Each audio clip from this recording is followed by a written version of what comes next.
dhammaadka sanadkii 2013 ayaan booqday bar howlgal oo ku taalay degmo ka mid ah degmooyinka caasimadda Muqdisho halkaas oo howlo gaar ah oo qayb ka ahaa sugidda amniga laga hogaaminayay kormeerka xarunta intaan ku jiray ayaan kulan la qaatay saraakiisha iyo howlwadeenada kale ee barta waxaan bilaabay inaan la hadlo markaan hadalka furay welina ujeedada aanan gudaha u galin ayaan geed weyn oo nooca talaalka loo yaqaan ah oo aan aad nooga fogeyn hadalkeena aan laga maqli karin ka arkay wiil yar oo madow gaaban aad u jiryar isla markaana halkaas ku gaabsanaya ama ku gambanaya hadalka ayaan joojiyay waxaana su'aalay sarkaalka barta xukumayay waxa uu yahay wiilka yar sarkaalkii ayaa iigu jawaabay waa wiil yar oo xaafadda degan oo nala shaqeeya wax badanna nala qabtay markaan hadalka dhamaystay ayaan sarkaalkii barta ka codsaday inuu iigu yeero wiilka yar sarkaalkii ayaa u baaqay wiilkii yaraa wuxuuna soo istaagay hortayda waa wiil da ahaan yar bar yar waxaana xasuustaa oo aad ii cajab gelinaysay dhoola cadayntiisa aan dibnaha aad loo furayn waa astaan lagu dhasho ama la baro qofka gaar ahaan jilayaasha iyo basaaska iyo kalsoonida ka muuqatay wiilka yar dhowr su'aalood ayaan weydiiyey oo ay ka mid ahayd sababta kaligiis u fariistay geedka wuxuuna iigu jawaabay kama tirsan ciidanka kaliya waan caawiyaa waxaana doonayay inaanan ka qasin shirkooda taliyaha barta ayaana igu yiri madax ayaa noo imaanaysa maanta intii aan su'aalaha weydiinayay wiilka yar waxaan aniga oo kaashanaya xirfadeyda macallinnimo qiimeeyay wiilka yar waxaana iiga muuqatay astaamo muujinaya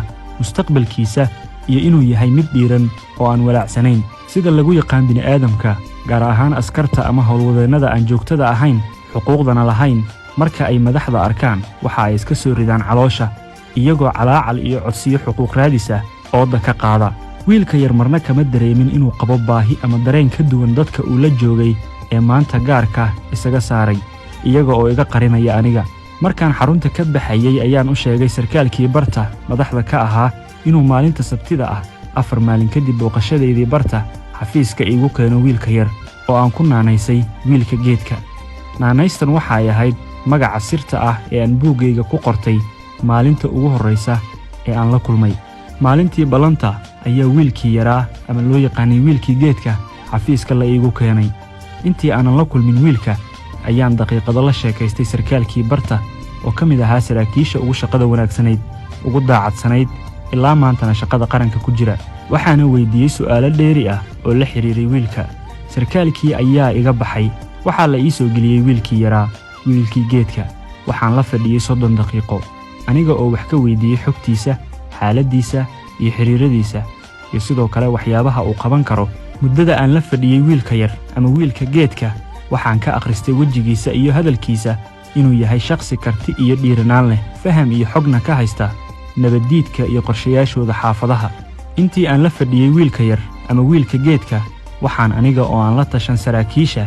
kale hoosta ka xariiqay in shaqadu ay u baahan tahay wiilkan yar waxaana go'aansaday inuu si rasmi ah uga mid noqdo isla barta uu sida aan joogtada ahayn ula shaqaynayay hadal isugu jiray dhiirigelin tilmaamo dardaaran iyo xeerarka iyo hababka shaqada kadib waxaan weydiiyey wiilkii yaraa wiilkii geedka haddii ay jiraan wax uu iga codsanayo wuxuuna ka gaabsaday inuu codsado wax ka baxsan shaqada sida caadadu tahay madaxda marka ay la kulmaan askarta ama shaqaalaha aan joogtada ahayn waxay siiyaan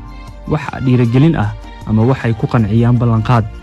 aniga oo taa ka duulaya ayaan wiilkii yaraa ama wiilka geedka u soo taagay lacag yar oo aan ugu talagalay dhiirigelin wuxuuse si aan daah lahayn ula soo booday maya taliye aniga lacag ma rabo kaliya ciidanka inaan ka mid noqdo ayaan rabaa oo aan qaranka u shaqeeyo ma xasuusto inaan lacagtii ugu dhiibay sarkaalkii uu sida aan joogtada ahayn ula shaqaynayay iyo inaan jeebka isaga ceshaday astaamihii aan horey uga akhristay ama la iiga sheegay wiilka yar hadda waxaa ku soo korortay inuusan ahayn shakhsi lacag doon ah ama nacfi doon ah wiilkii yaraa ayaa si rasmi ah uga mid noqday ciidanka amniga wuxuuna si rasmi ah ula shaqo bilaabay bartii kontarool ee uu horey u caawinayay warbixinnada maalinlaha ah ayaan mar kasta waxaan ka arkayey magaca wiilkii yaraa ama wiilka geedka oo qayb ka ah howlgallo badan oo guulaystay qaarna isaga ayaaba hogaaminayay tan waxa ay ii ahayd war farxad leh maxaa yeelay